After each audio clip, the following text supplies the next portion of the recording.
नमस्कार दोस्तों, मैं आपका साथी और दोस्त सोनू शर्मा।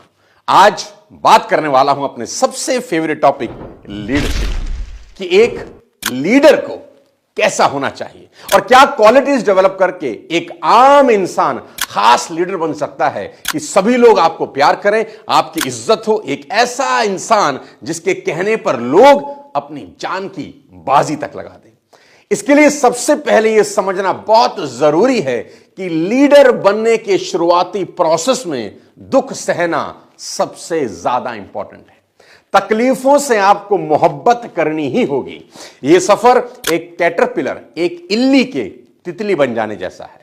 जैसे एक कैटरपिलर तितली बनने के लिए इतनी लालायित रहती है कि अपने पंख उगाने तक वह कोकून में कैद होने के लिए तैयार हो जाती है। याद रखें, बांसुरी बनाने के लिए बांस को काटना पड़ता है। पत्थर के टुकड़े को मूर्ति का रूप देने के लिए पहले तराशना पड़ता है। पत्थर को वो चोटें सहनी ही पड़ती हैं और सोने को कुंदन बनाने के लिए उसे आग में तपाना ही होता है। लीडर बनने के प्रोसेस में जीवन की शुरुआती तकलीफें आपका इम्यून सिस्टम बेहद मजबूत कर देती हैं और देखें, अंत में सब अच्छा होता है। और किसी ने बिल्कुल ठीक कहा है, जिसकी आत्मा ने तप किया हो उसे ही तो परमात्मा कहते हैं। याद रखें, कामयाबी की यात्रा में सबसे पहली जंग कुदरत के साथ होगी। कुदरत हमें बहुत कुछ सिखा रही है। आप जब किसी पेड़ को देखें तो सिर्फ पेड़ ना देखें, बल्कि उसके पीछे पूरे इतिहास की तरफ नजर डालें कि पहले यह सिर्फ एक छोटा सा बीज रहा होगा।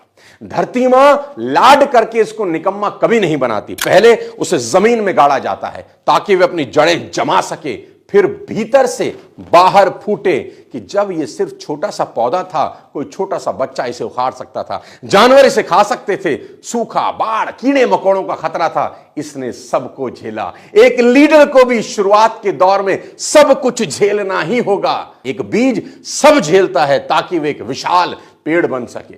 पेड़ सिर्फ पेड़ नहीं, कुदरत की एक बहुत बड़ी सीख है कि शुरुआती दौर में आपको तपना ही होगा।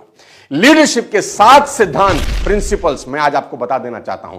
दोस्तों, इस वीडियो को आखिरी तक देखिए। यह एक वीडियो आपकी जिंदगी में बहुत बड़ी क्रांति ला सकता है। आज 7 क्वालिटीज आप सबको बता देना चाहता हूं। लीडरशिप का पहला लेकिन बेहद हैरान करने वाला प्रिंसिपल आपको बता रहा हूं। सबसे पहले आपको यह विश्वास करना ही होगा कि मेरे अंदर एक लीडर है, बस उसे पहचानना है और बाहर निकालना है। नेचर आपको बता रहा है, कुदरत आपको बता रही है कि आपके अंदर एक जन्मजात लीडर छिपा है। जन्म के समय से ही आप एक लीडर रहे हैं, बस कुछ बातें भूल गए हैं। आज मैं आपको याद दिला देना चाहता हूं कि पुरुष से निकले करीब 70 करोड़ शुक्राणु स्त्री में स्थित डिंब की ओर लपकते हैं। उनमें सबसे स्वस्थ और सबसे तेज कोई एक शुक्राणु ही विजय प्राप्त करता है। अपने शुरुआती समय में भी दोस्तों, जीवन केवल सबसे सामर्थ्य का अस्तित्व बनाए रखने के लिए ही हेल्पफुल होता है। इस प्रकार हर व्यक्ति वह विजेता शुक्राणु है जिसने अपने ही तरीके से प्रूव कर दिया है कि वह अपने जैसे 70 करोड़ शुक्राणु में सबसे आगे रहा।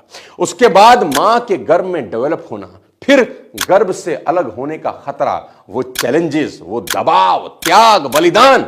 साथियों, एक व्यक्ति सिर्फ व्यक्ति ही नहीं, इतिहास की गहन चेतना है। आप दुनिया में फॉलो करने नहीं, लीड करने आए हैं। और याद रखें, जिस शुक्राणु ने लीड किया था वो आप ही हैं। आगे देखें, पीछे नहीं। मोहनदास ने आगे देखा तो वो महात्मा गांधी बन गए। नरेंद्र ने जब आगे देखा तो वे विवेकानंद हो गए। चलिए आगे बढ़ें और उस व्यक्ति से मिलें जो आप बनना चाहते हो। याद रखें कि आपको वो कभी नहीं मिलता जो आप चाहते हैं, आपको तो वो मिलता है जिसके आप योग्य हैं।